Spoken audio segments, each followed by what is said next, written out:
Coming up on this episode of DL Weekly, mask requirements are changing again. The California Food and Wine Festival is returning. We have the details. Great news about the trams. The Super Bowl came to Disneyland. We talk with Debbie and Steve about their brand new rope drop park bag and more. DL Weekly starts now. Ah, buenos dias, señorita. My siestas are getting shorter and shorter. Oh, look at all the people listening. Welcome to DL Weekly's Enchanted Podcast. Hey, Tag and Teresa, mi amigos. Pay attention, it's showtime. Hello and welcome to this episode of DL Weekly for the week of February 16th, 2022. I'm Tag Bushman. And I'm Teresa Urban. We would like to thank all of our current weekly tiers for supporting the show. Without your support, DL Weekly would not be possible. Your support ensures that the podcast will continue and that we can make it to the parks more often to bring you the latest and greatest news and information from the parks. If you would like to become an official weekly tier, head on over to dlweekly.net/support to sign up. Well, DL Weekly logo stickers are still available. We have 4 versions for you to choose from: watercolor, classic white, The Magic is Back, and Star Wars Galaxy's Edge. These durable stickers are great anywhere, on your water bottle, laptop, or even your car window. Head on over to store.dlweekly.net to order yours. Now let's get to the news.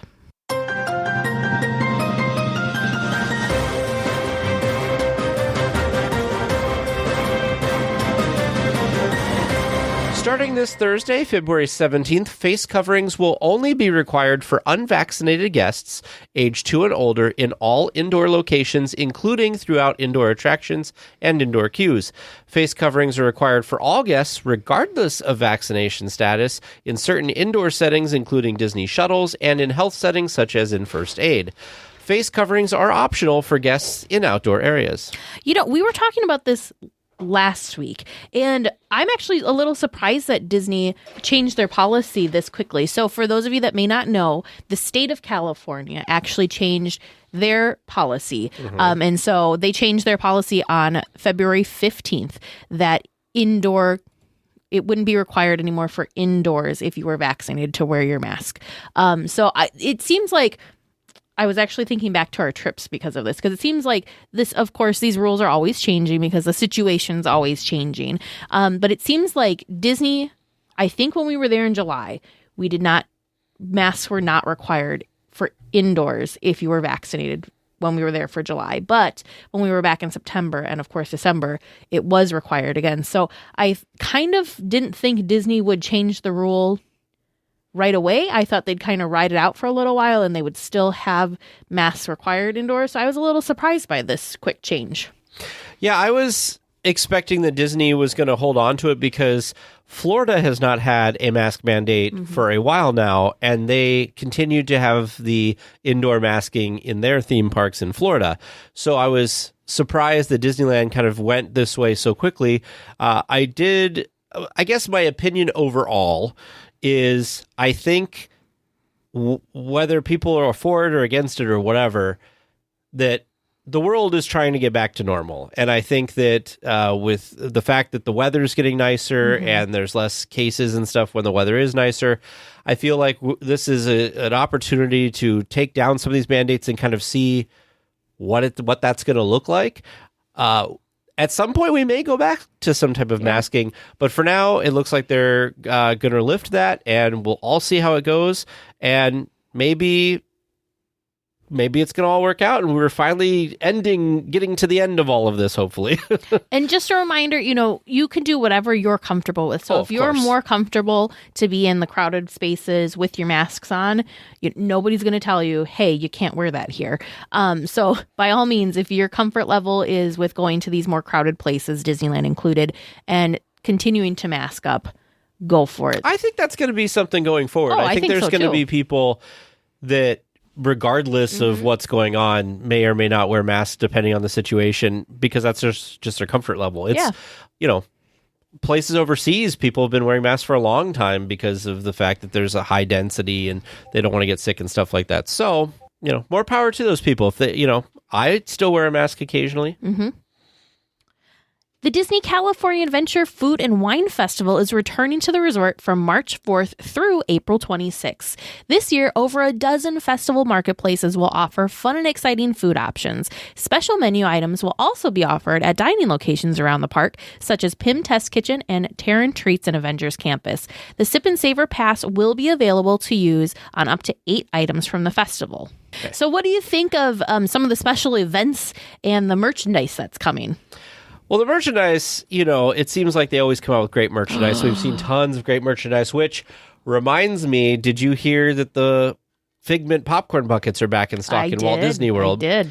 But yeah, it's good to have some of this merchandise. One of the things that I always like at these food and wine festivals is the fact that they have the culinary demonstrations, because I love watching chefs cook, and sometimes you'll be able to taste some of the things that they're cooking and whatnot. So a huge fan of that stuff. And it's just such a unique thing. I know Epcot's been doing stuff like this for quite a while, but I love that Disneyland and Disney California Adventure are getting into this with all of these different things. Again, one of the big differences between this and Lunar New Year, and I know we're going to talk about food in a little bit, but there's more booths. There are more which will booths. Be helpful. Yeah, they kind of highlight California's communities and regions within the different, dishes and within the different booths. So like one of the booths is, of course, we have wine booths for the Food and Wine Festival. Sure. One of the booths is kind of like focused on like, what is it? I think avocado and like artichoke, some, produce that of course is grown right there in California, all sorts of fun stuff. But one place to check out is the Hollywood Backlot. They're going to have a ton of entertainment and presentations for all ages. So that's going to be where a lot of these extra things are happening. Alice in Wonderland Bakery, which is a new animated series that debuted on Disney Junior, inspired a fun festival experience for all of those junior chefs out there. It's going to be called, very cute, Alice's Wonderland Bakery Unbirthday Party. So kids ages 3 to 11 will have the opportunity to do some hands-on cupcake decorating. Space is limited for this, so make sure that you sign up.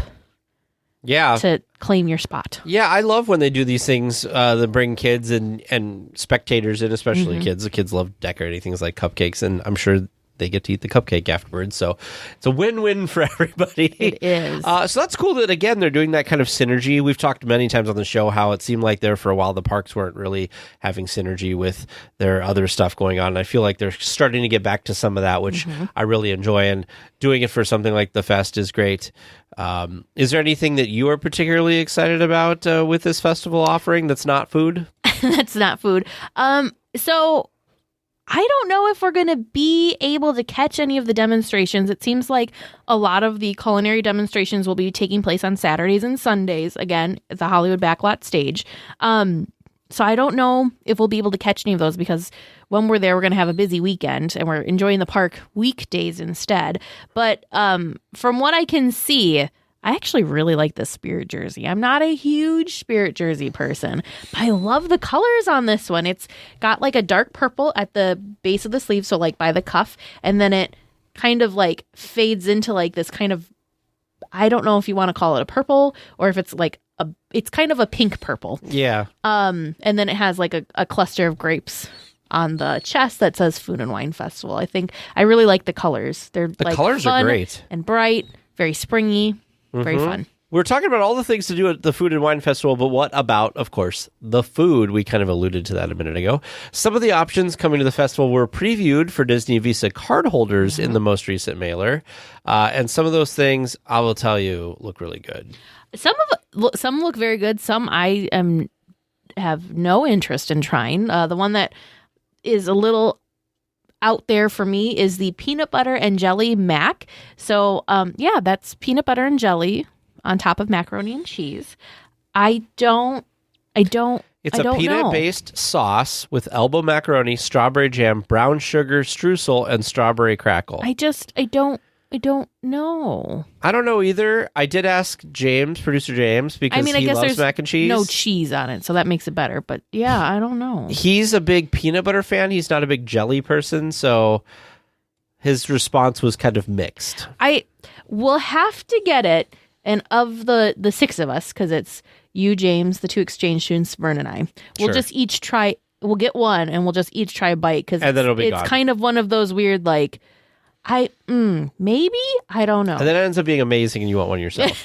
You like guacamole, right? I do like they have guacamole. This frozen guacamole. That one's a little interesting to me too. Frozen guacamole. So it's an avocado ice cream bar flavored with a hint of vanilla, but they have a light lime crema, pico de gallo, and it's sprinkled with crushed corn tortillas on top. So that one's a little, I'm not so sure about that one. How about the Orange Grove cold brew? All about the cold brew. All about the cold brew. It's Joffrey's Coffee and Tea Company Mexican origin coffee with orange blossom honey, white chocolate, orange juice, vanilla, and almond milk. That sounds very refreshing. And delicious. They have a slider, but I'll tell you, these deep fried artichoke balls, which it's an artichoke dip turned into a deep fried artichoke ball. It's got gooey cheese crusted with crunchy crushed chicharrones, served as a duo drizzled in smoked pepper crema. That looks so good. It looks so yummy. And of course, the caramel peanut milk chocolate Mickey macaron that also looks very good. Center of this chocolate Mickey shaped macaron is filled with caramel, milk chocolate, and peanuts. Ooh. Okay, I don't think we're gonna be allowed to share that one because you're definitely gonna want. I will one say all to yourself. One of our community managers was just there, and she sent us some of the macarons from the Grand Californian Hotel lobby.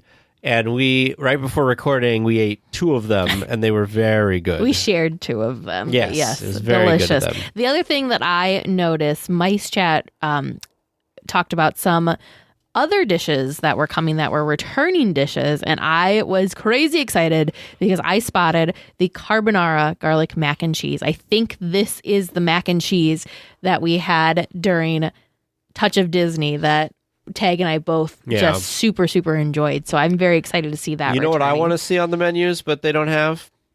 I want to see, because I haven't had a chance to eat it. The full menu hasn't come out. Is the garlic noodles. Maybe they'll have them. I hope so. I hope so. Speaking of Disney Disney Visa card members, if you buy your Sip and Savor Pass with the Disney Visa card, you get $5 off the purchase and get an exclusive festival lanyard.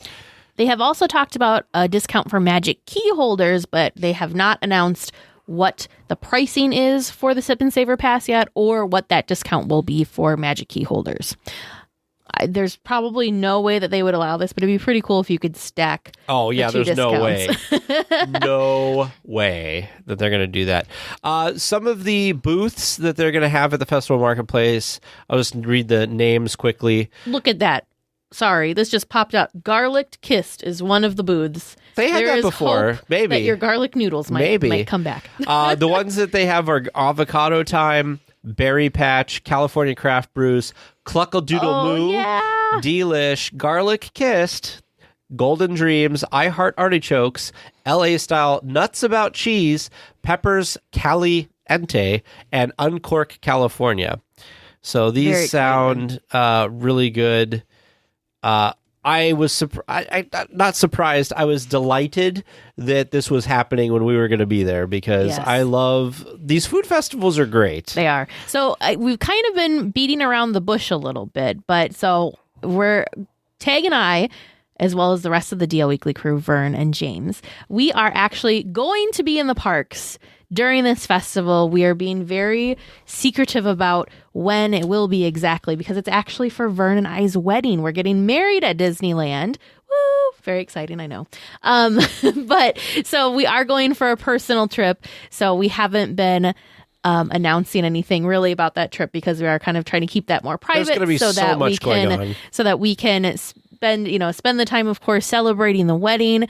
We're going to be there with lots of friends and family. So we've got, tons and tons going on. So as much as we would love to be able to hang out with Weekly Tears, that is a very, very packed week and weekend that we're going to be there. So I won't speak very for excited. Teresa and Vern, but if you see me, producer James, and our 2 exchange students around in the parks, feel free to come up and say hi to us. I will say, if we look like we're part of a wedding group, probably wave or something, but we're probably doing wedding business at that point. Yes. So lots of wedding stuff happening. But anybody who's gotten married knows It's a very stressful time. It's also a very happy time. And we just didn't want to try to add too much to the plate and just kind of focus on the wedding for that time. So we'll be back in the parks again later this year. For sure, probably D23. We bought tickets for that. So just the heads up for that. Well, a fan favorite is also returning for the Food and Wine Festival. Soarin' over California will be swapped and replacing Soarin' over the world. Guests will be experiencing the sights and smells of California starting on March 4th with no current end date announced. I'm very excited for this too because I like the original Soarin' over California, and our exchange students will be there, so they get to experience the better version of this. Wasn't this also playing when Casper was here? I feel like it was also the California version. Yeah, it was, because there was actually a point in time that I don't think maybe you hadn't seen Soarin' over the world because your trips kept aligning when they would flip it back to Soarin' over California. So, and you know what? After experiencing Over the World, it doesn't bother me that I missed it that much. Yeah, no, I do enjoy California. I don't know what it is. I don't know if it's more real. Yeah, it feels more real, and I don't know, which doesn't make sense. It shouldn't feel more real because you would think the updated film and technology should have helped, but they have just elements of it where the original, for instance, the only thing that was fake was like the golf ball coming at your head. But in Soarin' Over the World, it's like all the animals, a lot of the animals were CG, the transitions were CG. The transitions and the CG doesn't bother me. The thing what bothers me is when we're doing things like soaring over the Eiffel Tower. Yeah. And if you're not looking at the exact correct spot, it's very warped. Oh, sure. And same thing, the Taj Mahal gets very, very warped looking. Well, I think you commented to me that you thought the Taj Mahal looked like CGI. But they did fly over it or whatever. Yeah. So I'm excited that this is coming back. Makes me very happy. Me too.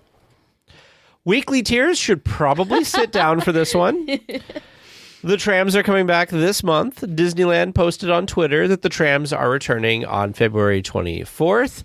That is let's see, from when this episode posts, that is a week and a day from the day that this episode posts. So Thursday the 24th.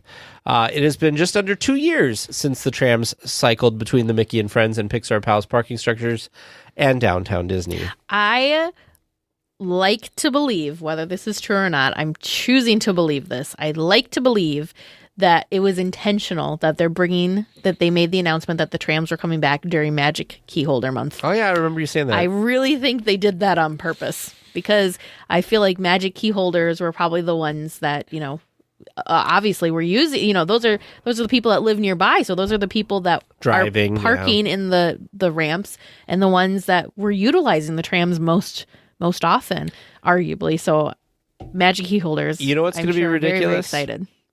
You're going to laugh at me, but you're not going to find this unexpected. You're going to want to ride the trams. I am going to have to take the boys on the tram, and they're going to look at me like I'm a crazy person. I would suggest you do that before you let them into the parks. Well, the one morning they're going to be let into the park without me because they're going into California Adventure with our community manager, Kate. So I don't have any control over that.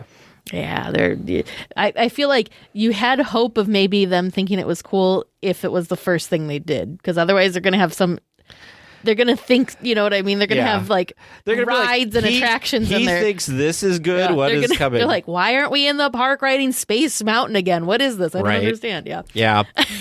I don't know. I feel like obviously the last few times we've been there, it's been closed. Mm-hmm. But even before that, I think only one of the trips we had gone on did I ever ride it, because we went over and took photos. Remember Richard? Weekly Tier Richard came over and took prom photos with me. It was great. I don't remember what was going on because I was supposed to go over there with you, but then I didn't. I don't remember. Because you had something else you'd rather do, and you were like, it's so ridiculous. I don't remember what. Who went with me? Somebody went with me, though. Other than Richard, I thought. Well, Catsper. Okay, because he was laughing at me. Yeah. I don't remember what else was going on at about that time that I opted out of that fun for. I don't remember. I don't know either. It was a long time ago now.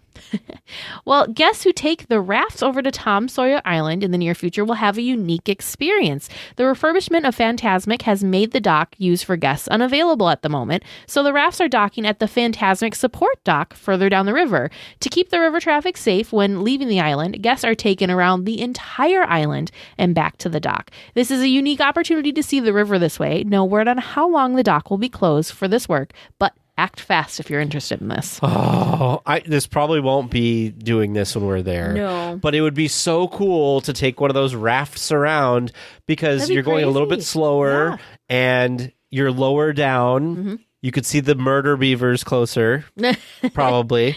Maybe I just need to ride the Mark Twain on the bottom because Yeah. I always ride it up top. The top. So maybe that's what That I would- should do to yep. give me kind of the same kind of feel. And the Mark Twain is kind of on the outer rim of, whereas the smaller things like the canoes and I'm sure Stay to the the rafts inside. are kind of more towards the inside. So you'd be closer to your friendly beavers on the It's Mark Twain. It's difficult though because I feel I'm always drawn to go up higher, Yeah. but I need to just stay down.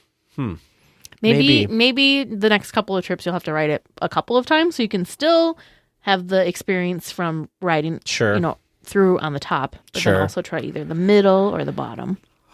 I have this like Disney bucket list thing that I want to ride the Mark Twain on the bottom, but grab one of the seats like that are in the front. Yeah. Do you know what I that'd be so think? cool. Okay, I'm giving Disney an idea that they can make a bunch of money with.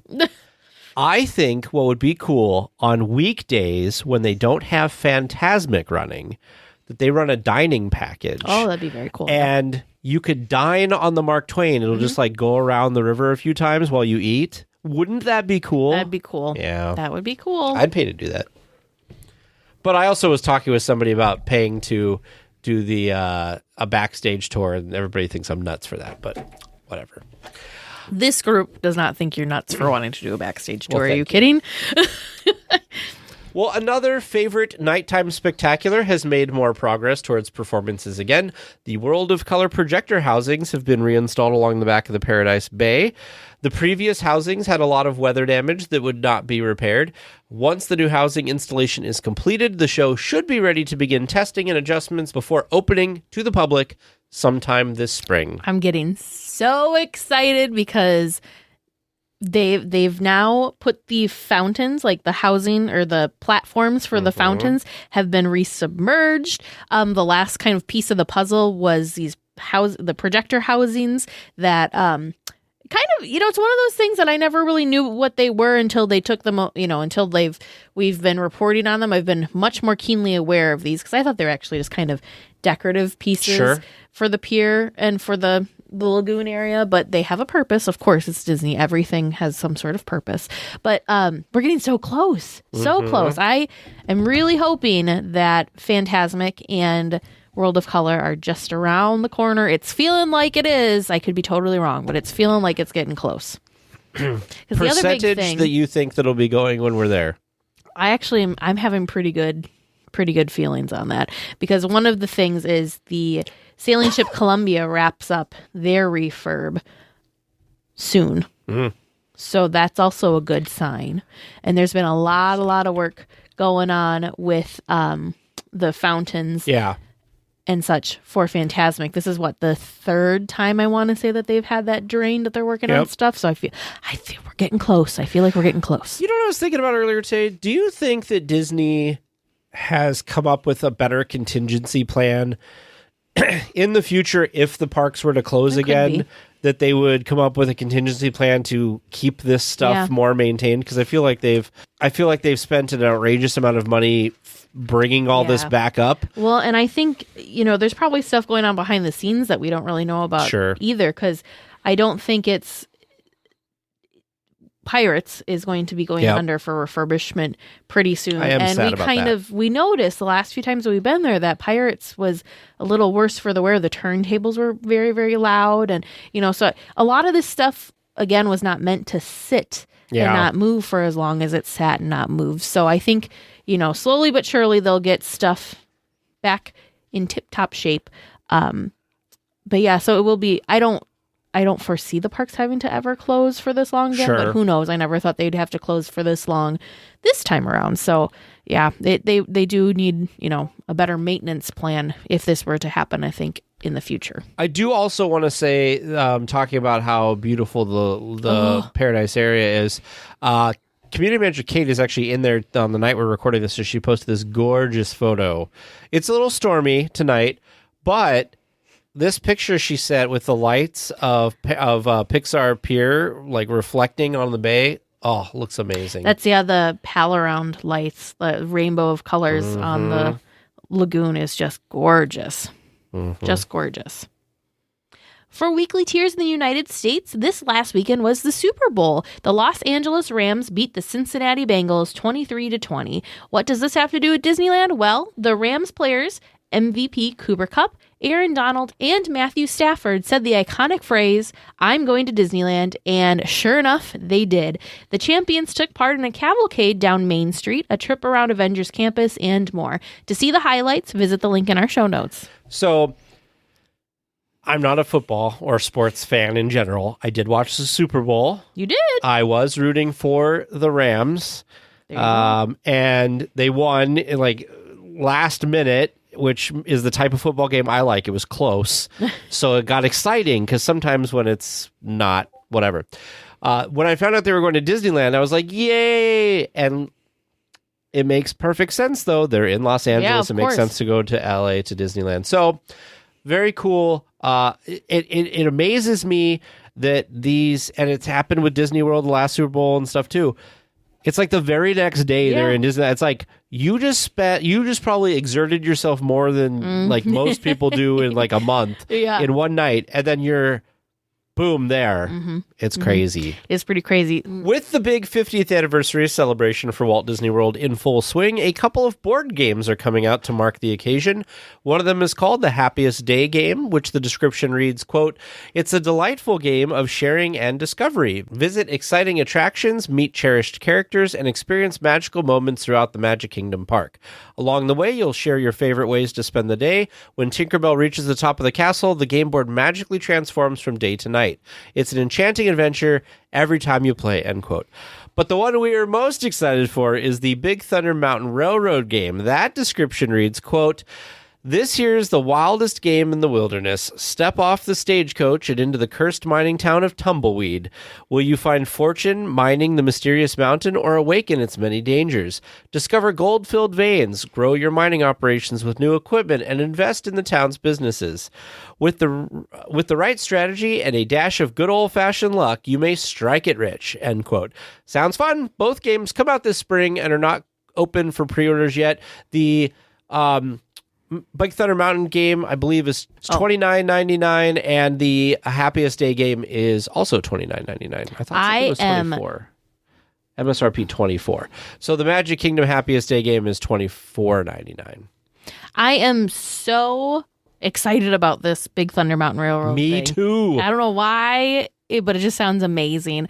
The cover art for the box too is really beautiful and features none other than our favorite dynamite chewing goat is right there on the front too. So fun. So fun. But it's cool because they made the artwork, took the attraction, like the iconic look of the attraction, but made it look more realistic, like it's a real mountain for this. Super fun. Yeah. Super fun. So the Jungle Book game has been amazing. The Jungle Cruise game, amazing. Love it. We haven't tried the Small World game. No, but I've heard good things. And now Big Thunder. I know. I'm very excited. I would like to see, can I please request Haunted Mansion or Pirates to be next? Well, I feel like the way those have been represented is in existing games, but versions. So they have, I want to say they have a Haunted Mansion Clue, which because the building could be like that. And I want to say also that there was some other type of pirate thing. Of course, there's probably a Pirates Monopoly because there's an everything Monopoly. Actually, I need to take that back. There is a Haunted Mansion game. It's Disney Haunted Mansion Call of the Spirits game. I am a terrible Haunted Mansion fan because all of a sudden I said that and I'm like, wait a minute. I feel like I think I own this game. I haven't played it yet, clearly, since I forgot that it even existed. But yes, there is a Haunted Mansion game. Also, how have you not played this if you had it? Time. When did you get it? I don't remember when I got it. I may have gotten it for I don't remember. We should get a game night together. Maybe and play I don't. This. I don't remember if I actually have it or if I just put it on my Amazon wish list because my family, for holidays, are always like, "What do you want for Christmas?" or "What do you want for birthday?" Whatever. So I started an Amazon wish list. So the things that I would normally just impulse buy myself, I'm like, put it on the list. That's a good idea. Put it on the list. So we'll have to check when we're done recording. We'll have to see if it's in my pile of games or not. I feel like we would have played this if you had it, though. I would have. Because we've had game nights and it's never come up. Unless you got it this year. I don't know. But I don't think I heard you talk about this. I know I own the Hocus Pocus game. I did buy myself the Hocus Pocus game. That one's fun. This looks cool. Maybe I didn't buy it. Maybe it's just still sitting on my wish list, waiting for someone to buy it. Well, here. Do you have your wish list? Because if I look at it and somebody bought it, it won't be on your list anymore. Well, but if I bought it for myself, it would still be on my wish list if I would have taken it off. We'll just check when we get downstairs. Sure. Psst! Avast there. Sure, you come to the proper place. But keep a weather eye open, mates. And hold on tight. With both hands, if you please. There be squalls ahead. And James and Vern waiting for them what don't answer correctly. Welcome back to Trivia Land. How we feeling tonight? Pretty good so far. We'll see. All right. Well, we are diving straight into some listener-submitted questions, and looking at these, I think that the listeners were being pretty nice to you with these. Well, thank you, listeners. Appreciate that. Yes, so we will see how you do. Your first listener-submitted question of this evening, submitted by listener Donna S., whose voice in the Haunted Mansion is trying to get out of the coffin. Who? Can I ask for a clarification? Who is the voice? You're riding along in your doom buggy. Who's the voice, or who's the character? Who voices the character that is trying to get out of the coffin? Oh. Let me out of here. Yeah, right? That guy. Yeah. I haven't the foggiest idea. I'm gonna say it's. Is it X? Tag the foggiest idea because you're in the Haunted Mansion. Oh, I'm very good at doing I'm those. going to say X things lately. Intencio. You think so? I feel like it's going to be an Imagineer. Maybe I don't Rolly know. Crump.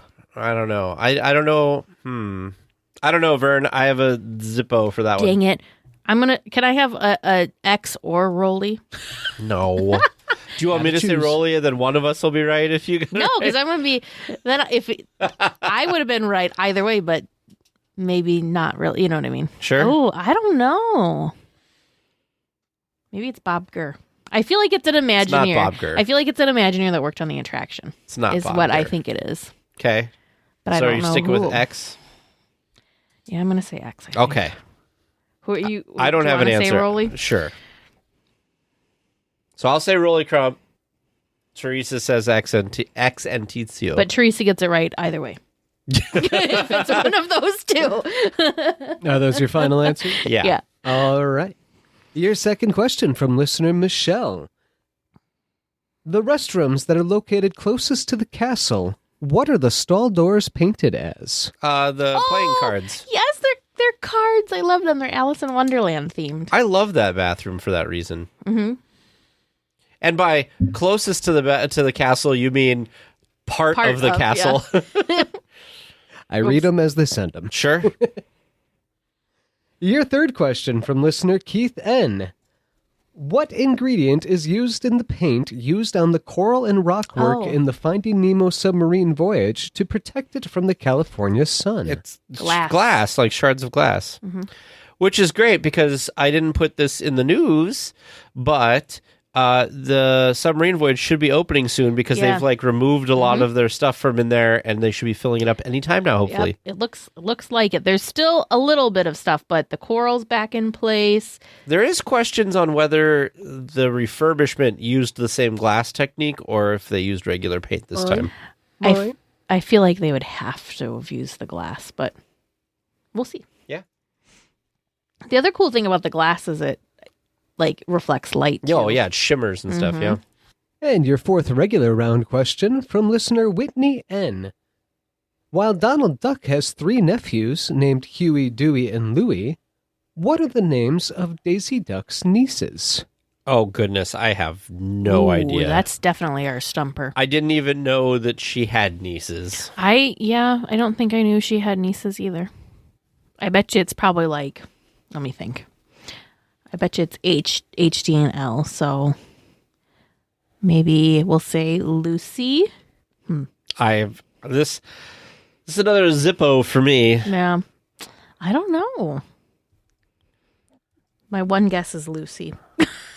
Just Lucy. My sad little guess, and a D and an H. Donna and Louise. Oh, Louise would have been good. I already said Lucy though. Oh, Lucy, H. Donna, and Hermione. Helga. I feel like these are all like older names. Anyway, Is that your final answer? Mm-hmm. and I said nothing. It's my random final answer. Yes. Okay. And your bonus question tonight, submitted by listener Christopher K. What attraction has a basketball court inside it? Oh, that's the Matterhorn. Matterhorn. Which inside the attraction, they went up with Bob Gurr, and he got to actually sign something up there because he had not signed up there. So Yeah, so Take's talking about the Imagineering Story, episode 1. They talk about the basketball court, and they take Bob Gurr's talking about the Matterhorn because, of course, he had a big hand in designing the Matterhorn roller coaster. And so they take him up, and he's showing off the basketball court. And yes, it's very cute. He signed the door. good for him. Well, listeners, how do you think they did? How did you do listening at home? Stick around till after the discussion topic, and we'll all find out together. This week for our discussion topic, we finish our conversation with Debbie and Steve from Designer Park Company. Enjoy. So Yeah. the question that you brought up, Teresa, of how do we get it in the brilliantly. park? How do you do it? How do you Yeah. make this all work? We have a long history of trying to figure that out. How do we get everything in that we want to take into the park, still enjoy our trip, but not feel like we're carrying 15 pounds of extra stuff Garbage in our bag? So Debbie can share a little bit about our history with packing all this into the park. Yeah, so we started taking like a regular backpack and a water bottle into the park. And Steve and I don't know if the water is better now than it used to be, but it used to be so bad at Disneyland that it tasted so gross when you'd refill your water bottle. It was like the recycled water from Splash Mountain you were drinking or something. Like I think it's the don't old know. Pipes. It was, but it doesn't taste like that anymore. I don't know. Do you guys? Still I think it it's does? better. Nope, It's I think it's better. It depends on where. It I feel does. like if you I feel like in the older parts of the park, like on Main Street or sometimes in like New Orleans Square, if you get a water fountain near there, I feel like it still has that like really like coppery metal kind of flavor that I don't like. Yeah. But if you do something like Galaxy's Edge where they have like the bottle filler, I feel like that just tastes like fine. Oh, absolutely. And we like to go into the Plaza Inn and refill our water Yes. at their fountain machines because we're like sneaky like that. But so I we think started that's filtered.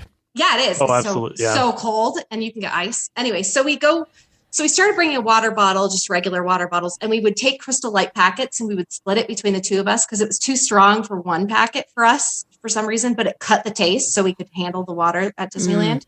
And then people would think, they kept stopping us and asking us, what are you doing? It was when they were brand new, like to life, to those little packets of flavoring. Oh, So then we were like, we did that for a few years, and then we found a hydration bag at Costco one time, and we said to Like a each other, camelback. like a camelback. We said this would be so cool at the parks. We don't have to carry a water bottle, and we are not hiking people. We live in Utah, where there's lots of hiking, but we are not those people. But we thought this would be great for the park, so we bought it and started taking it to Disneyland, and it fit on all the rides, and And it fit it was cool. a lot of treats, a lot of things that we would pack in. We would split it up between us. This was before we had kids, and so we were able to split a lot of the treats, a lot of the things that we'd want to bring into the park with us, because you wouldn't bring the whole pack of Tums. You would bring a little square of them or little cylinder of them, and you'd bring in little things or break up your treats for your days, and add that water in. And 2 liters of water is probably the most heavy part of what you were carrying at that time. Yeah, it's so heavy, and refilling a Camelback became like the thing I hated the most in the whole world, because it's like you're holding this baby with no bones or something, this like floppy thing. Yeah. And you're carrying this like this bag of water out of your bag, and trying to put it back in was so hard because I don't know, it drove me crazy every time I had to fill it up. So we would buy jugs of water at the store and fill up our bags at the hotel room before we left, and then try to only fill up one time at the parks. It was, I don't know. You also have to remember that we usually drive because we're about 10 hours from Disneyland. Now with people that are flying, that's a completely different story about what treats they're going to bring into the park. Yeah. Because you can't bring all of that with you on the plane. You can't bring gallons of water with you. Yeah. You can't do that. Yeah, definitely not. So we did that for many years, and then we had our kids, and we started taking them to the parks when they were very little, and we would just carry stuff in our bags for them. And that just was how we did it. And then by accident, we took our daughter and our son when she's our youngest, and she was about 2. And we went to the parks, and we got to the parking structure, and we realized our stroller had a flat tire. And we were like, dang it, can't take this in. And it was one of those jogging strollers that you really needed to fill up the tires. And so we thought, okay, let's try the park today without a stroller and see what happens. Like, what's the worst that's going to happen? We have to go back to the car and figure out how to fill this thing up with air. So we did it, and the whole day was fine. We made it work, and we were like, we never would have taken that chance if we weren't forced to take that chance. And so we started having our kids walk, and the next time we went, we gave them their own little mini Camelbacks. So we found kid-size ones, and we got them for both of our kids, and we started filling their bags with treats and water. And we had to limit our son's water because he would drink all of it very fast. And but it's easy to do with that like long straw right there. Yeah. You've got the daughter who pre-games on the tram, the son who's sucking down all the water. Yeah, they are total opposites in every way. They always have been. So anyway, we started doing that with them, and then over time, I never liked the look of a Camelback. I was never a fan of the very outdoorsy hiking appearance of it. And so I found they started selling patches at Disneyland. Mm-hmm. And so I bought some patches, and I stuck those on, and I sewed them onto my backpack. And I'm like, okay, I had this bright blue backpack, and I made it all Fantasyland. And I was like, I love Fantasyland. I love Glockenspiel, the clock on Small World. And so I had that on my bag, and I was very like, I'm decorating it. It's going to be fine. And then people started stopping us all the time to ask us where we got our bags all the time, because they never saw someone with a hydration bag. They were like, that is the smartest thing I've ever seen. And they would stop us everywhere. And we were kind of like, really? Is it that smart? It's just a bag. And also our bag had a little clip that allowed me to hold my mini ears on my bag. So that was something people were like flabbergasted about.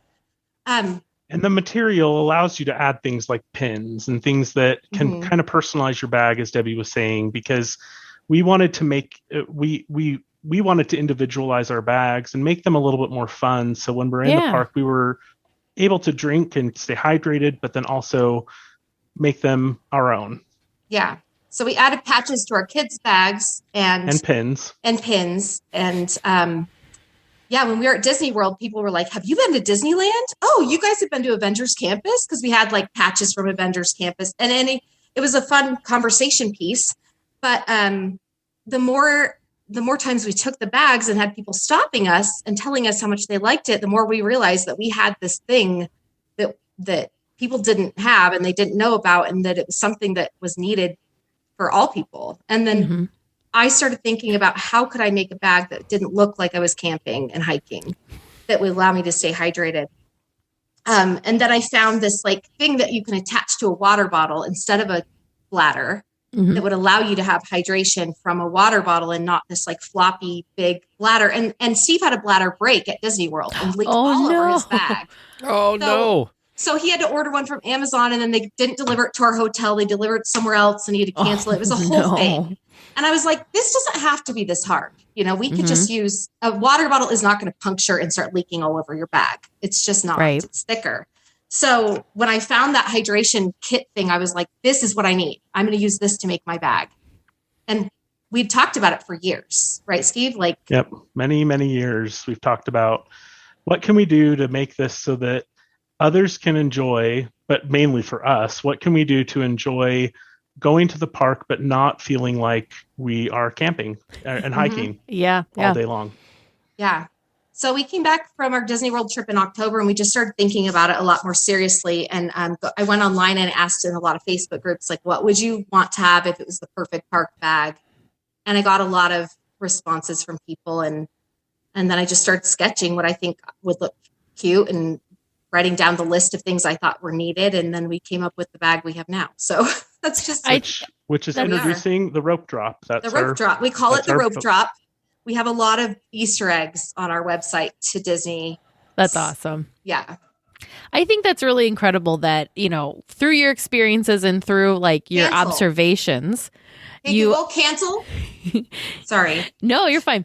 That through your experience and through your observations that you guys took the step to not only be like, hey, there should be one of the, someone should do this. And you did it. So, I mean, how incredible. I wouldn't even know where to begin on everyone has ideas, right? That is all Debbie. I don't know. That's how amazing. She did it. That really is amazing though. And we're looking at the website right now for weekly tiers that are interested in the park bag. It's designerparkco.com. The website is live. The bags are there and they're link in our show notes as well. Gorgeous. They're really beautiful. Thank you. Yeah. So we're in a pre-order status right now. You can see the bags on our website, and Debbie will talk about the features of briefly our product and what we offer. But these backpacks came from people who love the parks and know the parks and want to experience the parks in a way that is economical, but you can still look nice as you're walking around the park. Mm-hmm. Yeah, and we wanted them to have kind of a classic style so that you could wear them for years to come and it wouldn't look outdated and it wouldn't look like you're trying to be too trendy, honestly. But also something kind of like a blank canvas that you could customize for yourself so everyone can show their own individuality instead of having like a Loungefly that looks like everybody else's Loungefly out there.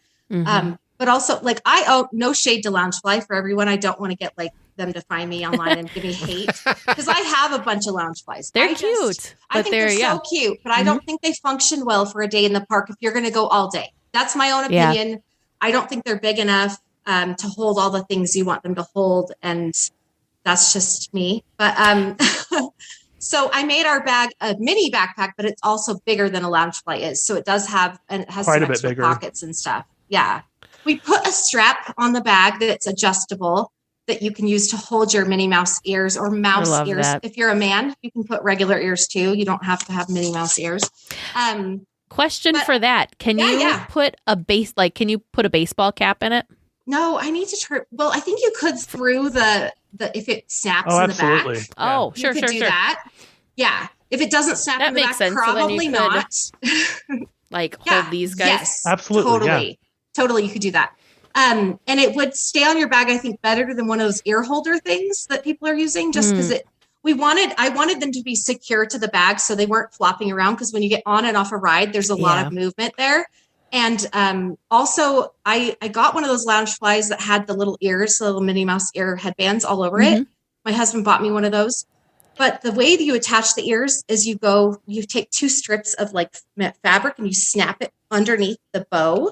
On the headband. And the problem is a lot of ears have something that goes across the whole way. Yeah. And it just doesn't fit through that area. So I was like, let's just go over the middle of the bow, the middle of the headband instead. And it also adjusts. So if you have a pair that's not homemade, but made from someone on Etsy that seems to be a little fluffy, they are kind of big nowadays.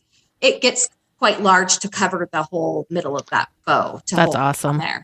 The other thing about this front of the bag and the strap is that the ears actually go inside the front pocket I love so that that. they're not Yeah. flipping around. They're very Yeah. secure on the front of your bag. Yeah, so we had a pocket made that they slide into. And then the front of that pocket has like laser drilled holes. And I had to measure one of my pins to make sure I got the exact diameter of those holes, which is 1 millimeter. So they're super tiny.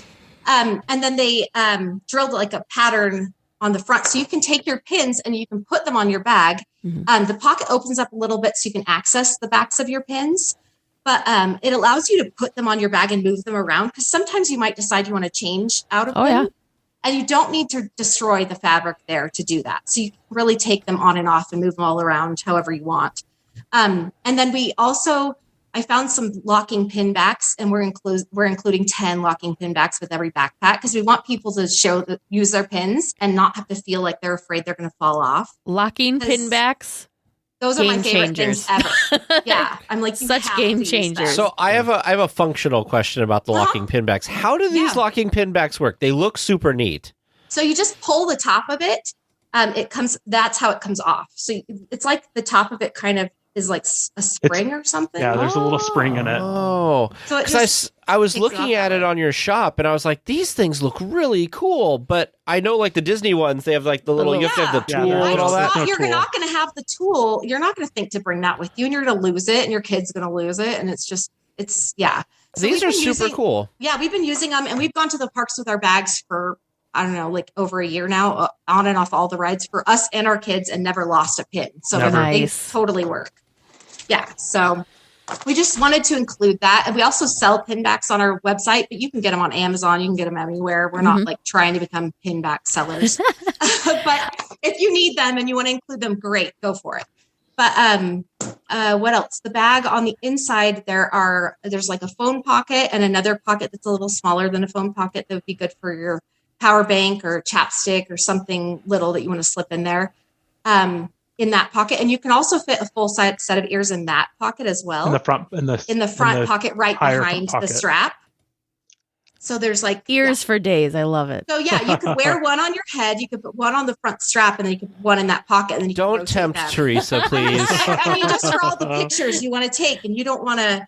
If you want to maximize your ear storage, There you you go. go. What's nice is this way you could wear a pair to the park on the day that you want to buy another pair. There you Yes. go. And then Yes. because that's a good there idea. was that whole day that you didn't There wear was ears like 2 whole days that because you were looking for a pair. I was looking for a Yes. specific pair to wear, and my head was naked, and it felt weird to be in Disneyland without ears. I did a meetup. Especially- We did a Yeah. meetup without ears. That was really weird. Yeah. You're like, I am me. I'm just Yeah. not wearing ears. Yeah, Sorry. yeah. Because sometimes you have a certain pair you want and you can't find it. You're looking at all the different shops trying to find it. Yeah. Yep. Yeah. I get you, girl. I get you. I looked for one pair for the whole trip and I kept asking everywhere. And Steve's like rolling his eyes. Really? Okay. We had to You're buy like, them from Shop they Disney just later. had a million of them like 2 I'm like, days ago. Right. Like, the my thing- chat said they'd be here. Yeah, Not right? here. Right. Where are they? The Yeah. thing that I really love, because the thing I struggle with now with my current bag that I use one of the Loungefly canvas bags, so it's the Yeah. bigger version, Right. and it fits more stuff, so that's why Totally. I like it. And it's durable. But the thing that's hard is ears, because whenever I get off like onto a ride, I have to try and like shove my ears into them, which it'll work, but I Yeah. really don't. I usually end up having to like put my ears. This is going to sound like the I'm pocket. a total germaphobe, but I don't like putting them in the pocket. I don't know use why. the Just like pocket. Don't yeah. use it. That Velcro I will don't- grab onto your ears and rip them apart. there's that too, that I'm like worried about that, but I'm also like, there are so many people that are putting things in and out of this pocket. I don't really want my ears in there too. So I may sound like a germaphobe. That's fine. And I have an irrational fear of leaving them in the pocket. Right. I was with a Which friend who left her I haven't, sunglasses but- on Space Mountain, and that was so fun to get those back. So I Yeah, hear ya. so that's the other thing too. I just have this weird like germy thing about the pocket, and I have a fear that I'm going to lose it. What So looks good about I this like bag, that. though, with the pockets and everything, is one of the problems that you had a lot was stuff Everything would fall falling to to the the bottom. bottom. Yeah. And this has like nice little pockets and stuff, so you could put that stuff that kept falling to the bottom. I Because could put my pressed never pennies and my failed. The pressed penny trading fits in the back pins pocket. and she would take her bag and she'd be like, "Can you hold this? Can you hold this? Can you hold this?" And she's like digging because everything she wanted was always at the bottom. Yep. Yep. Well, and the pressed penny book's good to have in one of the elastic pockets in the back pocket because you're going to get to it a lot, and it's just always right there, organized, like waiting for you. So you can just pull it in and out a lot. And There you go. That will be my pressed penny / pin trader, my trader. I know you talked about this. I was looking at this while you were talking about it, but I want to come back because you were very excited. I didn't want to stop you.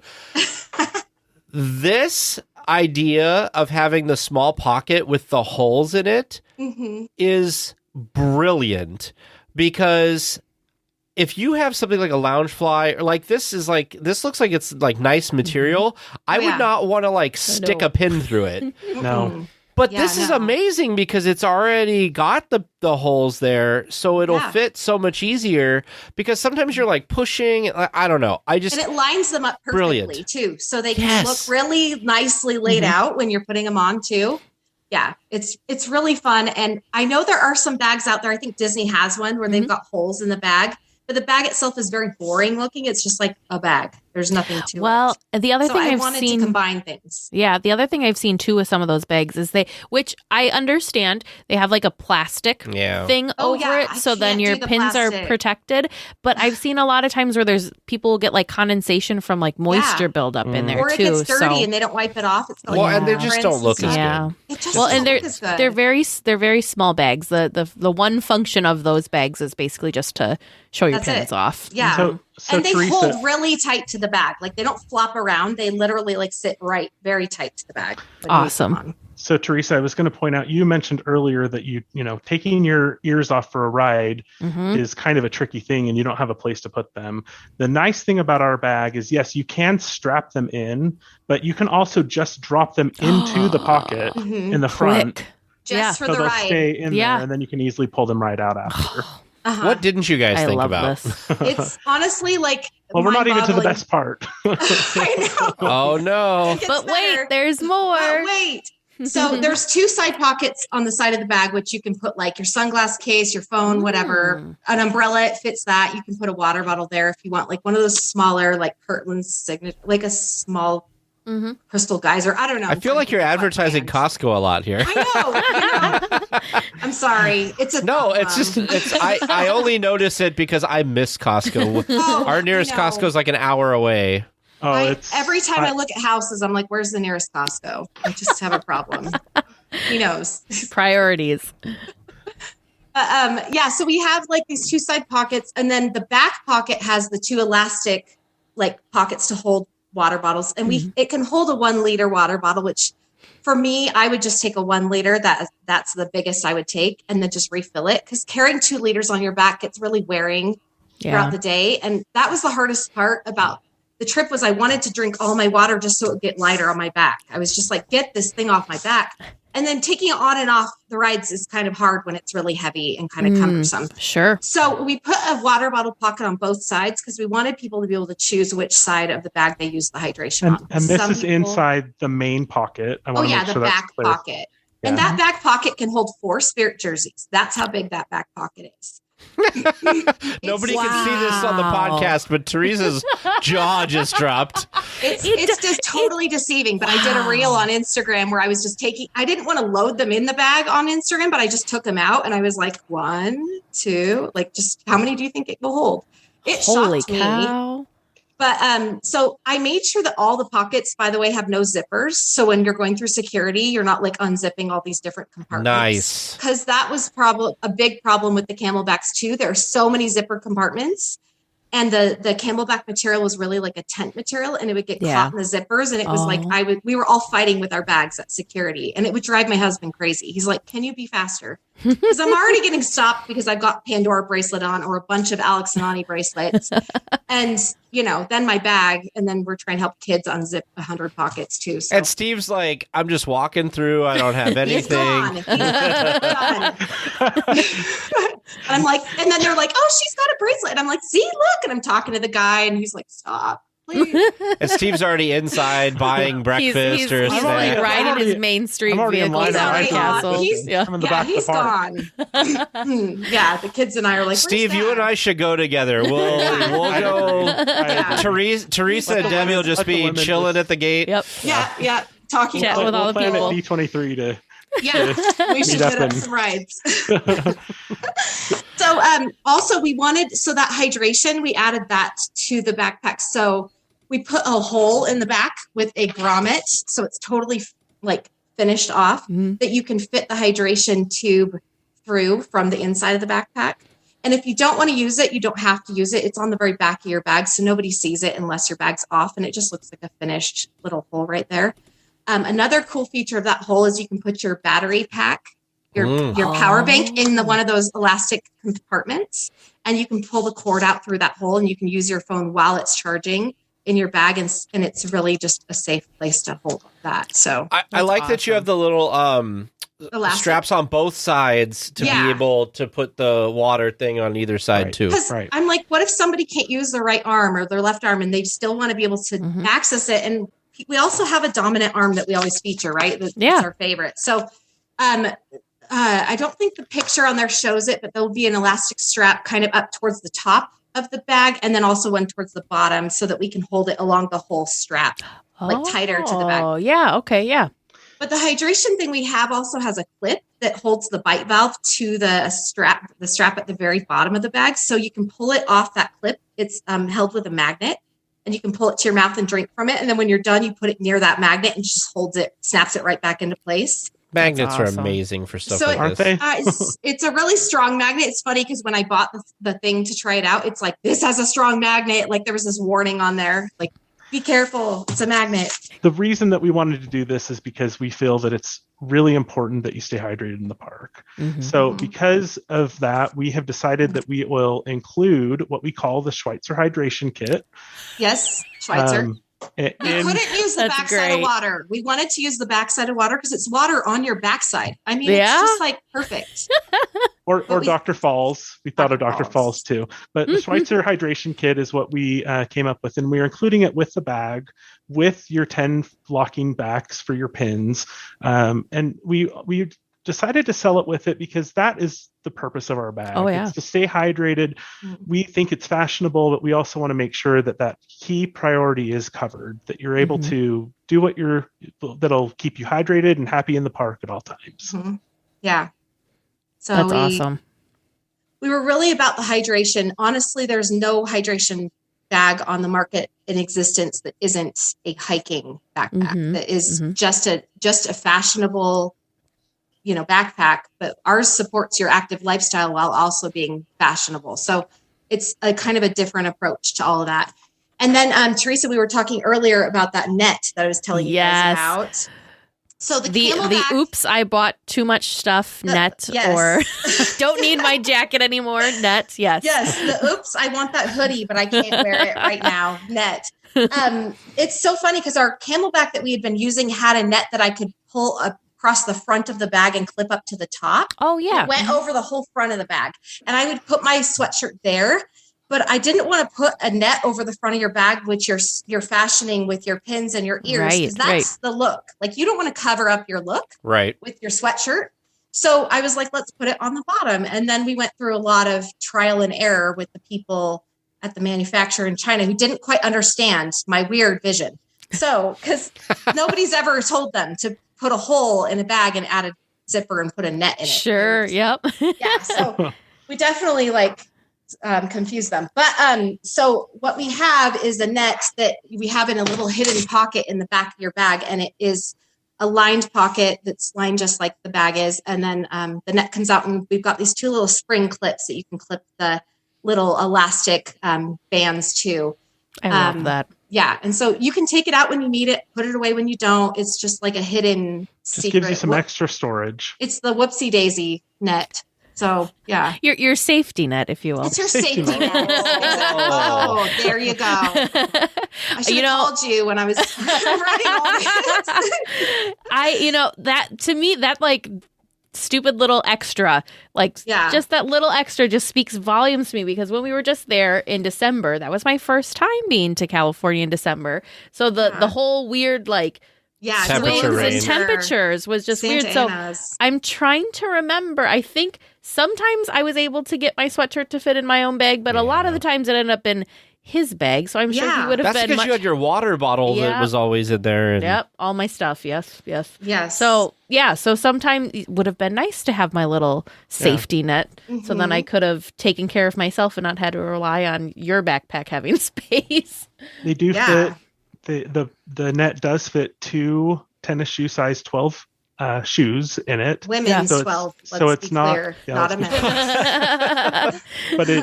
but it is nice to be able to have that little extra storage. It also holds one of the gauntlet arms that hold the Coke bottles. I just had to try that because I was like, no. Every parent is like, oh, I bought this really cool thing for all the pictures at Avengers Campus, and then they're like, what do I do now? And it still hits high enough on your back that it doesn't hit your rear end. It doesn't, or your legs, or anything like that. The thing that we're offering right now with our pre-sale is it's $10 off, and as we mentioned, it does come with the Schweitzer hydration kit and the 10 free locking backs, and those can be purchased on our website.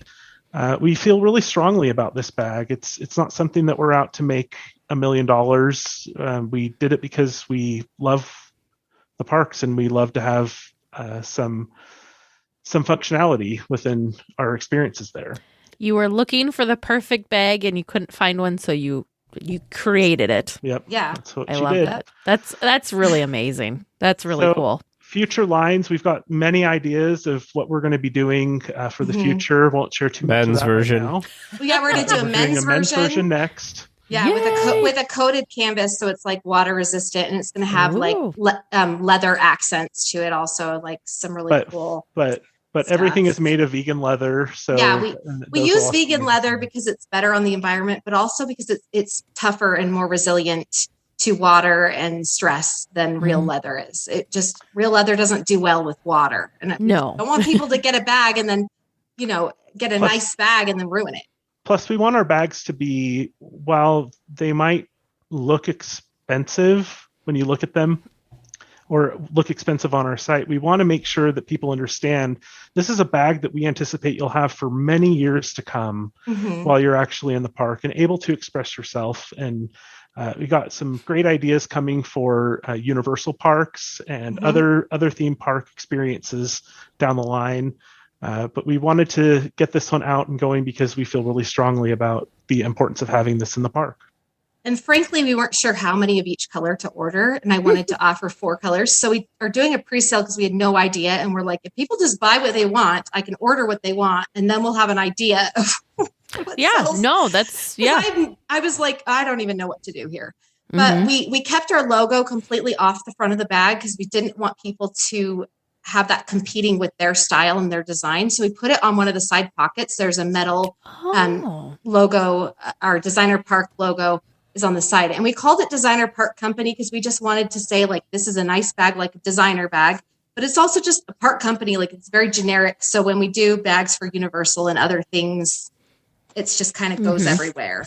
Well, it's also a lot easier than like we've had to deal with, which is you're not using anybody's name or whatever. Don't want to be anywhere near Disney. We love you. We will worship you till the day we die, but we are not going to take any of your stuff and try to make it. Yeah.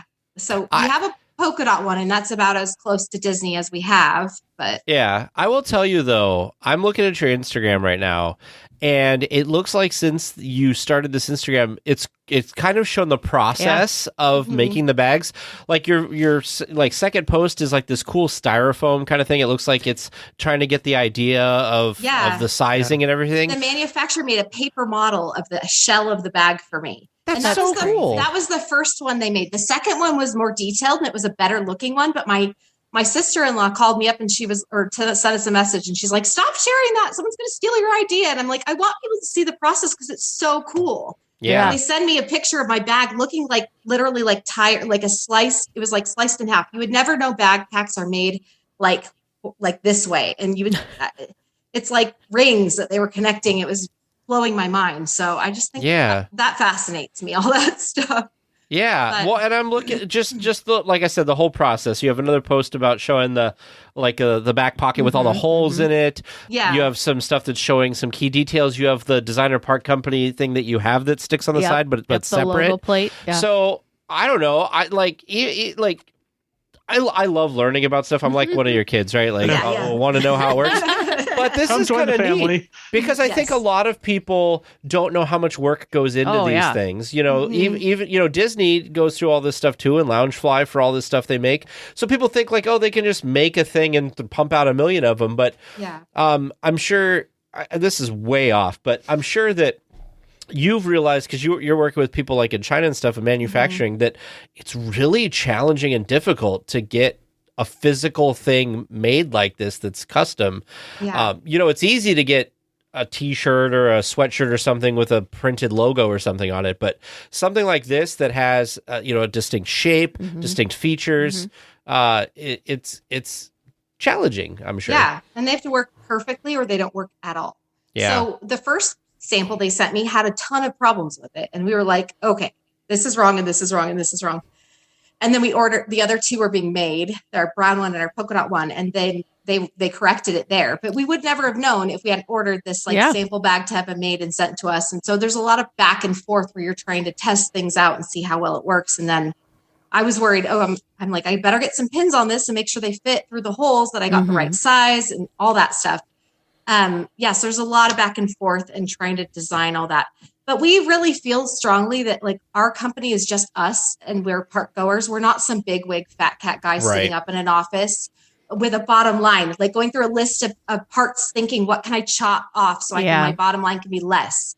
So it's not about using the cheapest materials and getting, for me, it was about using the right materials so it would last. And so I actually used the most expensive vegan leather I could use. And I because I'm kind of extra like that. But so I took the price they gave me for one backpack and then I added like so many things that it almost doubled the price of the backpack. But I was like, I need like metal zippers. They wanted to use nylon zippers. It was just really important for me to have the right quality materials in there. And then I had so much fun picking out the linings of the bags, and the brown bag has like a turquoisey blue like net to match the bright blue lining that it has. And it was just really fun to kind of mess around with colors, and I don't know. But you know what though? I look at it like this, I'm an Apple fan. Okay. So some people don't get it. People don't understand the Apple situation. But one of the reasons I like it is, sure, I pay a little more, but like it lasts a little bit longer. I like the look of it better, et cetera, et cetera. So I feel like, and Disneyland's kind of like that, right? Like you pay a little bit of a premium because you're getting like a better product, generally. Yeah. So this backpack, I feel like you're absolutely right. Put the good work materials in there, price it. I think it's actually a pretty good price. Even without the discount, the normal price, $89.99. That's a pretty good deal if you're talking about this really good quality stuff and all the design that went into it and everything. Yeah. I think that's a deal, actually. Honestly, after you've explained the whole bag and then I've seen the price, I'm not somebody who likes to spend a lot of money on things like a bag, but I'm looking at this and I'm like, actually, I think that's a pretty good value. Yeah. Considering all the things that it does. Yeah. It's so weird because these backpacks are such a shape that you kind of have to keep them in shape. You can't smash it down and shove a bunch in a box. Like they have to be sent all packed with all that stuff. So it actually cost me like double to ship them from China to here. Like it cost me more to ship them from China to here than to make the bag. Well, and you guys have been shipping this during COVID, right? Post-COVID. Yeah, I've been watching a lot of videos on the shipping. People are like gouging everybody. Oh yeah, it's very expensive. It's gone up so much, and that's part of what we're seeing with the inflation in our country is the shipping prices of everything being imported. But things I would never have known if I hadn't like contacted freight forwarders and all the things. So crazy supply chain. Who'd have thought you'd be in a whole supply chain situation? I know, never would have dreamed. So as I mentioned, these items are on pre-sale right now. We anticipate them to be in the customer's hands sometime in May. That's what we have to submit the order, and we have to have them make the bags, and then shipping will take some time, and then for us to ship them to the customers. So we know that time frame is really tough, and we know a lot of people are headed to the park in the springtime, but it's right before the busy summer season. Exactly. Everyone, once we put these out to our friends, they're like, I'm going next week. Can I get one? And we're like, stop right now. You cannot. It's just like, I would love to, however. We had a huge list of people that are like, I'm going to be going and I need this. Sorry. Yeah. So, how long is the pre-sale going for?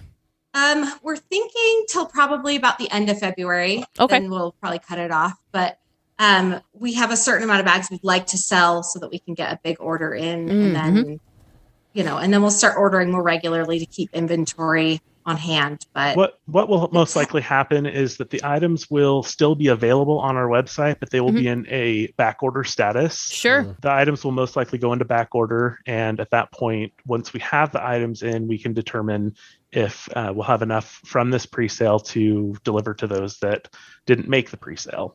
yeah, Gotcha. but that price will go up $10 and it won't be on sale anymore. We're kind of thought we'd lower the price for those that have, it's like giving a little extra break to the people for waiting and taking the patience to, and it's not a lot, we know, but we don't have a huge profit margin to make it so cheap. But it's like we're running our own Kickstarter campaign kind of, where you kind of have to wait for them to produce it. And without using Kickstarter, we kind of just thought we'd cut out the middleman and go for it for ourselves. Because we truly believe in this product, and we truly think that there is a market for it. Well, we know there's a market for it. Yeah, we do. It's just It's just getting the name out there and letting people know that it's available and that it exists. Because we had 0 followers on Instagram when we started 3 weeks ago or something like that, and we've just been trying to get the word out. But and as Debbie it's working. said, You got a lot. 3 weeks. We started real design and everything in the middle of December. So this has happened extremely fast, and faster than I had ever hoped it would have gone, because I'm a little bit more cautious than she is about that stuff. But it's incredible. Pretty exciting. It's pretty exciting. From mid-December though to a shipping product in May, that's pretty good. Yeah, like go in the customer's hands in May. I don't want to be sales pitchy at all. I think your bag's gonna sell itself. So that's the plan. That's the feedback that we're getting so far. I think it's gonna sell itself. We had a friend come over who's in our neighborhood who's a Disney influencer, and she came over with the hopes that she was going to prove that our bag sucks and that her lounge fly is better. And so she came in. She just said that. Yeah, she was very nice about it. Yeah. Very nice about it. Yeah, but she was like, I love my lounge fly. There's no way this is better. Yeah. And I was like, come on in. I'll show you how my bag will eat your lounge fly. And so she set it down to see the size comparison. And then she started opening all the zippers and talking about all the things it can do. And she's like, never mind. I want your bag. Like, it was like it was the best tail thing between her ever. legs, just dragging her lounge fly behind her. She's like, now I'm going to use this bag. It's going to be so great. And then, so it's been really You're fun. like, for you, it's double price. You're like, I know. You're like, because you were a disbeliever. I know. She's a good friend, but it's just funny how you kind of don't want to let the people that you know and like down. You don't want to be that person that's going to not support them, because you can't be not genuine. I would never want someone to buy something just because they felt like they had to from me. So I'm like, buy it because you want it and you really like it. Don't. Yeah. There's somebody else that will get it. I don't. I'll guarantee you. I guarantee you, from this podcast, I can think of 1 or 2 people right now in my head that when they hear this and see it, they're going to place an order for one of these. I said to Steve today, I said, even if not one person buys our bag, but they like look at our website and they kind of get it in their mind, like from this podcast, if nothing happens, at least we've got your whole podcast we can put on our press section of our website, and we can link more people back to their website and their podcast. I was like, we can teach more people about DL Weekly by them being on our press section. I mean, she's not just saying that, you guys. We have a serious love for your podcast, and that's so cool. And we are, while we are not like Patreons, because we've never done that, but you would be the podcast that we would do Patreon, and we would support in any way that we could. Well, you just bought 4 pins, so that was helpful. In the beginning of COVID, we heard your audio tour of Disneyland, and I would listen to it in the car with the kids. And I said, Steve, we're going out. We're going to get Dole Whips. We're going to get pretzels. We're going to get churros. And we put our ears on. We drove around our town, going up and down the roads that were like steeper, and pretending like we were on roller coasters and singing along to everything. And we took pictures and we put it, I think we tagged you guys on Instagram, and you commented, Teresa, and you were like, that's awesome. But we're not joking. That episode was my daughter's favorite. I kept it downloaded all the time. I would listen to it and then it would disappear, and I'd re-download it because it was something I could get her to listen to, and she was going crazy. So. People love that episode. I love it so much. It was amazing. You guys did such an awesome job of putting all the sounds Editing it together and editing it and making it like We need to do a DCA one. The problem is finding DCA sounds. You know, we had Disney Chris on, and I got a lot of the music from Disney Chris's site. But he's like, maybe I'll do DCA at some point. And some people, Treese, I think, found a website that has some stuff on it, but it's not as good. Like the reason I like the Disney Chris stuff is it's really good quality. He spends a lot of time on it. So Steve, I don't know. We got to do that Disney? at some point. Couldn't they message Disney? Steve really loved the music from Soarin' from the inside of the building, like from the ride queue. And so he emailed them and they told him a bunch of the songs. They gave me the whole playlist of everything. The whole playlist. And so he bought all the CDs. Like this is back when people bought CDs. But, you know, so but it's different because that's their music. That's the reason they're not you're talking about like the walking around music. The queue music, the ride music. It's all There's people though that on YouTube, can't you? There's people though that go and they use inductive speakers, and what they do, I don't know how the technology works. It's amazing to me, but they'll attach a little device by one of the speakers, and it uses the vibrations to get, and you don't get people talking or crowd noise. It just uses the vibration of the sound, and they use these recorders, and that's how a lot of these things get out there that Disney doesn't like sell tracks or provide tracks for. Right. Yeah. And it's just amazing that I'm like, this is technology that exists. Like, what?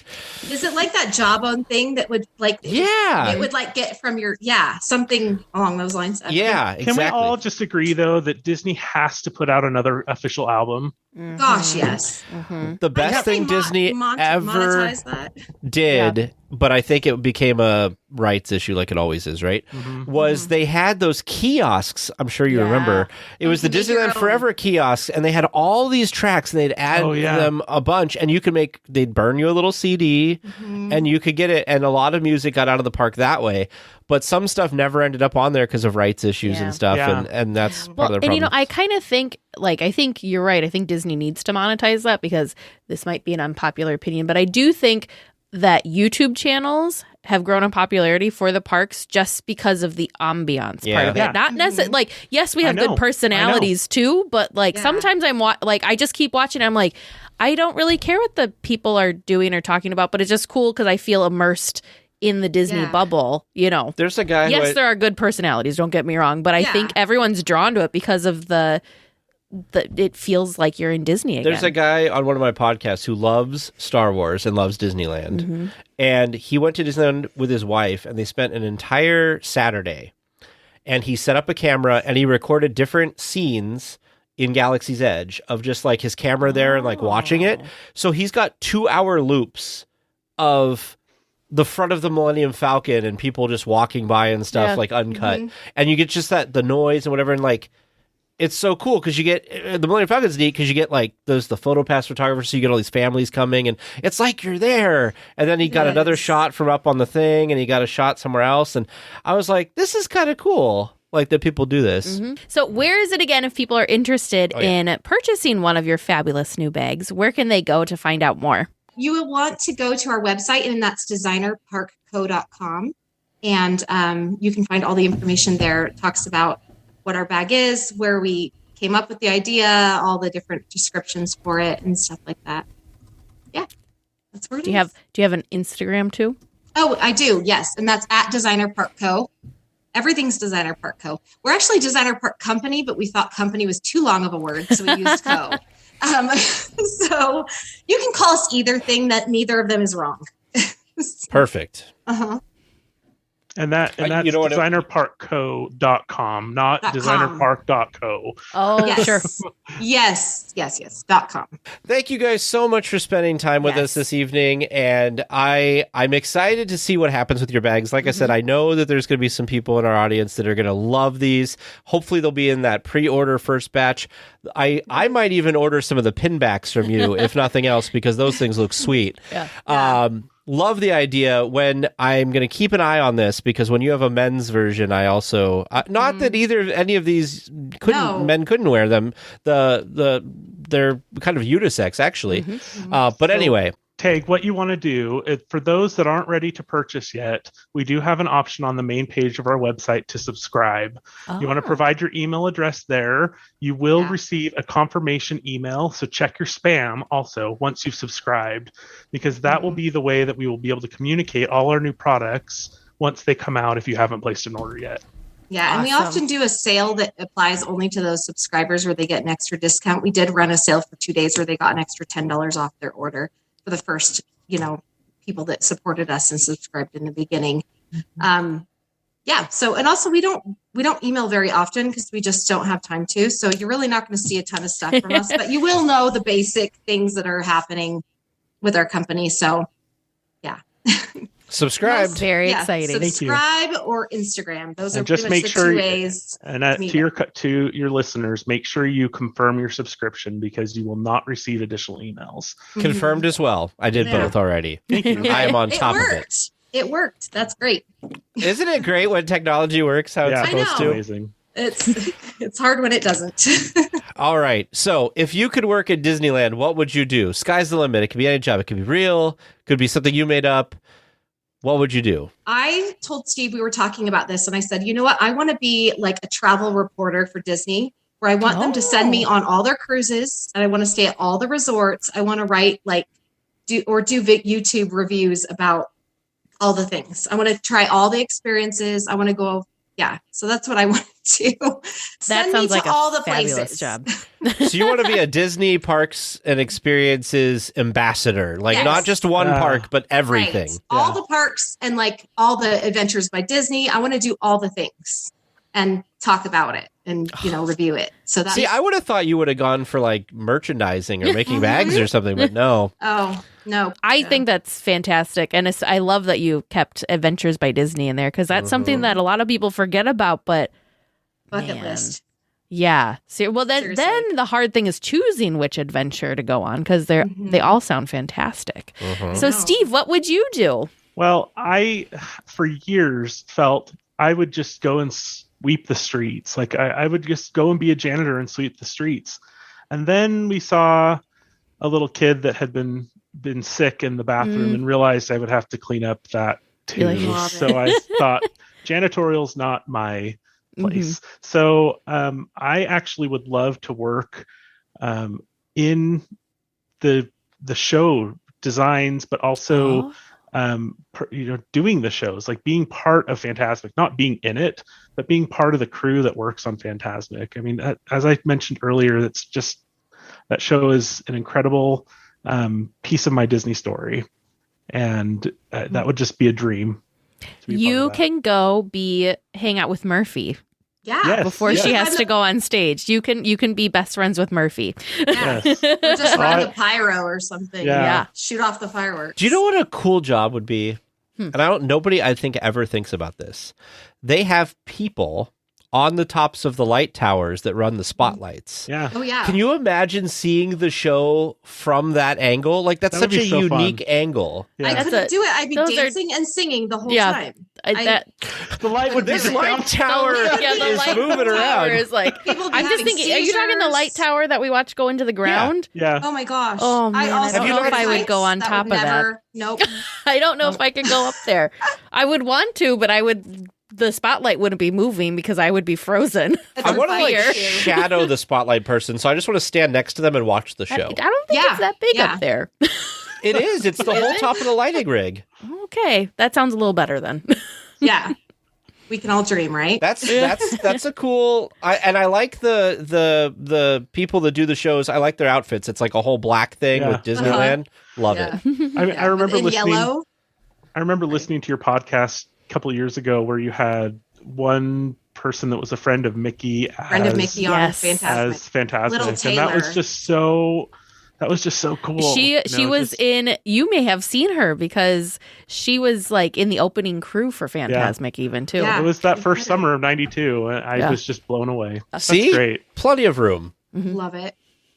That doesn't look nearly as scary as I thought it was. I thought it was this little skinny thing. Oh yeah, it's huge. Yeah. I thought it was the one off to the side. No. that we watched go down? That was it No, looked no, like no. it was only like this big. No. The I'm like, spotlight's pretty big. Yeah, you'd have to have some space to move that thing Yeah. around. Yeah, but and I would be fly off. I would be dancing and moving that I would spotlight. It be- wouldn't be shining on the right thing. If Phantasmic's playing and we're walking past it, we're like, ah, like singing, dancing. We're like lunatics. We go crazy. It's the best. It is. Yeah. We have weekly tiers and I just don't understand them. I can't. That don't watch any of the shows or fireworks. They just are like, great time to ride attractions. I And I'm mean, like, Heck no.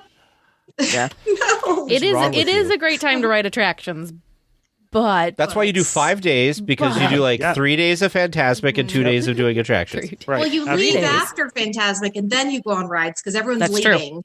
That's the time where we go on Pirates and we walk right on, or we take our kids to Thunder Mountain and we just go over and over again.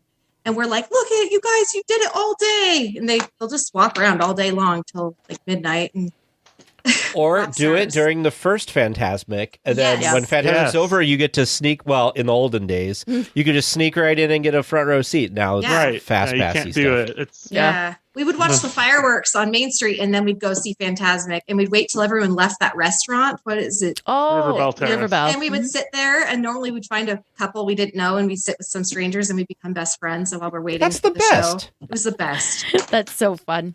You know, I feel like people should be happier to talk to other guests at Disneyland because I'll tell you, every Disneyland fan that we talk to always will sit and talk. I mean, obviously, we've been recording 2 hours and 17 minutes. wow. Yeah. So, Looks like we're coming in for a landing, gang. But please stay listening until trivia comes to a stop. And then you can walk to the nearest exit. Thanks for listening to the 8th wonder of the world, DL Weekly. well, there was some confusion last week on our bonus question for trivia. The ad campaign was for both Disneyland and Walt Disney World. The answer Vern provided were the first person and last person in the overall campaign. However, the first person and last person to specifically say, I'm going to Disneyland, were Magic Johnson and Tom Brady. However, now it's been updated. It's a good thing you asked this question last week, Right. Vern, because now we have a new last person to have said, I'm going to Disneyland. Of course, it's our fresh Super Bowl winners, the Rams. Now, let's go back to Trivia Land. Well, welcome back to Trivia Land. How do you feel about tonight? Do you think you got all the right answers? Well, considering that I said I don't have anything for 2 of them and stole one from Teresa for one of those, I don't feel great. But, you know, I like to think that Teresa's going to do well tonight. Okay. We'll see. Well, let's find out how you did. Your first one from listener Donna S.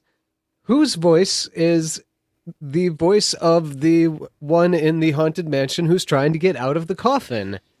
Your guesses were Exentencio and Rolly Crump, and the correct answer that we were looking for was Exentencio. Woo, Teresa! For those of you listening, that was Teresa giving herself a high five. Yes, it was.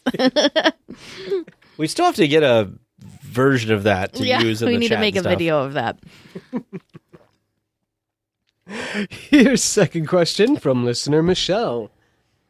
The restrooms that are located closest to the castle and or part of the castle, what are the stall doors painted as? The correct answer that we were looking for was playing cards. Both of you getting that correct. Woo! Such It a is in great honor themed of the bathroom. Alice in Wonderland ride that is very nearby.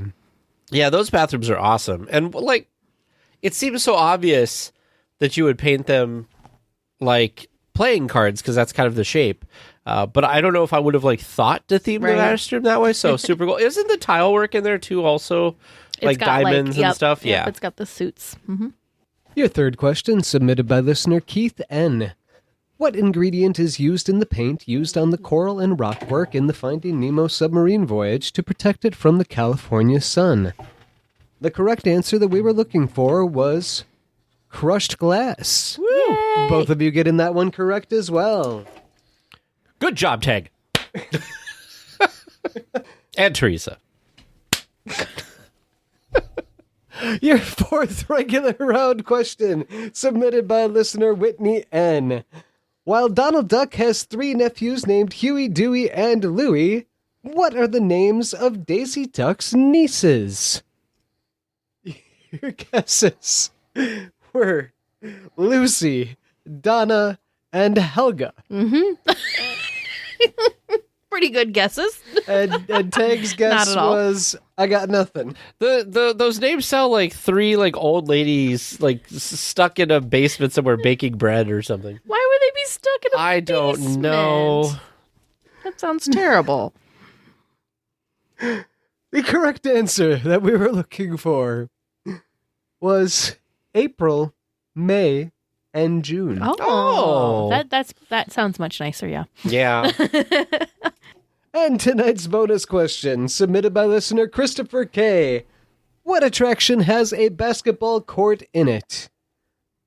Both of you getting that correct, knowing that it is inside the Matterhorn. Woo! Very well done tonight. Thank you. Even though I should not be saying thank you, Teresa. Teresa did well. What'd you get, 4 out of 5? 4 out of 5 for Teresa. Yeah. And 3 out of 5 Those for nieces tripped me out. Well, listeners were nice to you this week. Thank you, listeners. Well, listeners, how did you do listening at home? Do you think that you've got the questions that could really stump them next time, or do you want to be really nice to them next time? Whatever way you're feeling, if you think you've got a great question, feel free to send that in to us at trivia@dlweekly.net. Well, we will be back next week with more Disneyland news and information. So until then, go out and enjoy the parks. Please remain seated until the podcast comes to a complete stop and the doors have opened. Then collect your belongings, watch your head, and step carefully from the episode. On behalf of all of our crew, thanks for traveling with us. And we hope you have a happy and memorable visit here at DL Weekly.